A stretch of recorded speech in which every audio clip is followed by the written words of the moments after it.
লোকসভা নির্বাচনের 4 দফার নির্বাচন হয়ে গেছে। আপনারা জানেন আগামী 20 তারিখ, তারপরে 25শে মে এবং তারপরে 1 জুন 3টে দফার নির্বাচন বাকি আছে। সেই নির্বাচনের মধ্যে আমরা যেখানে আজকে এখানে দাঁড়িয়ে প্রচার করছি দমদম লোকসভা কেন্দ্র, তার নির্বাচন 1 জুন, অর্থাৎ 7ম দফার শেষ অধ্যায়ের নির্বাচন এখানে অনুষ্ঠিত হবে।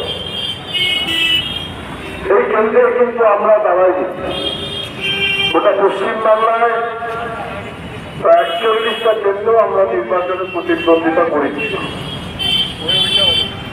কিন্তু গোটা দেশে এই প্রথম একটা নির্বাচন, যে নির্বাচনের মোদি বনাম জনতা,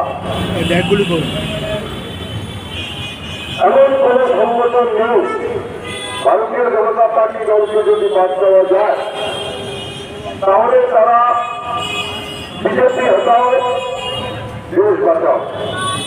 কোথাও তারা বলছে সংবিধান বাঁচাও, গণতন্ত্র বাঁচাও, বিজেপি হারাও। শুধু যে সিপিআইএমের লিবারেশন বলছে এমনটা নয়। গত কয়েকদিন আগে দেখলাম মহারাষ্ট্রতে 50টা দলিত সংগঠন শিবাজি পার্কে মুষ্টিবদ্ধ হাত তুলে তারা বলছে আমরা এখান থেকে প্রার্থীটা তুলে নিলাম।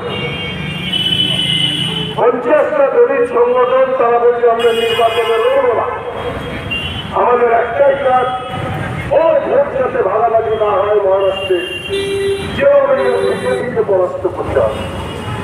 এই 50টা আম্বেদকর দলিত সংগঠন তারা একটা পার্টি। আপনি যদি নাগাল্যান্ডের থেকে তাকিয়ে রাখেন যে ভোটটা হয়ে গেল, সেখানে কিন্তু অনেক ভোট দেয়নি, যারা দিয়েছেন তারা বিজেপির বিরুদ্ধে, তারা সোচ্চারে চিৎকার করে মানুষের কাছে বলছেন আমরা বিজেপির বিরুদ্ধে ভোট দিচ্ছি। আমরা পশ্চিমবাংলা কেন গোটা ভারতবর্ষের সমস্ত মানুষ নির্বাচনে দাঁড়ান কি নির্বাচনে না দাঁড়ান, গোটা দেশ জুড়ে আজকে বিজেপিকে হটানোর জন্য, বিজেপিকে এই নির্বাচনে পরাস্ত করবার জন্য আমরা রাস্তায় এসে দাঁড়িয়ে। তারই অঙ্গ হিসাবে বেলগুড়িয়া লোকাল কমিটি আজকের এই প্রচার সভা। কেন আমরা বিজেপিকে হারানোর কথা বলছি? এটা তো প্রতি বছর 5 বছর অন্তর নির্বাচন হয়, নির্বাচনে শাসক দল থাকে, বিরোধী সংগঠন থাকে, কিন্তু ভয়টা আমাদের উদ্বিগ্নতা এখানে আমার দেশের মধ্যে ভোটটা শেষ করছি না।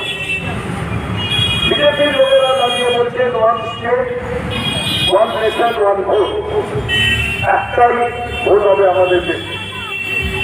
নরেন্দ্র মোদী বলছেন এমনটা নয়।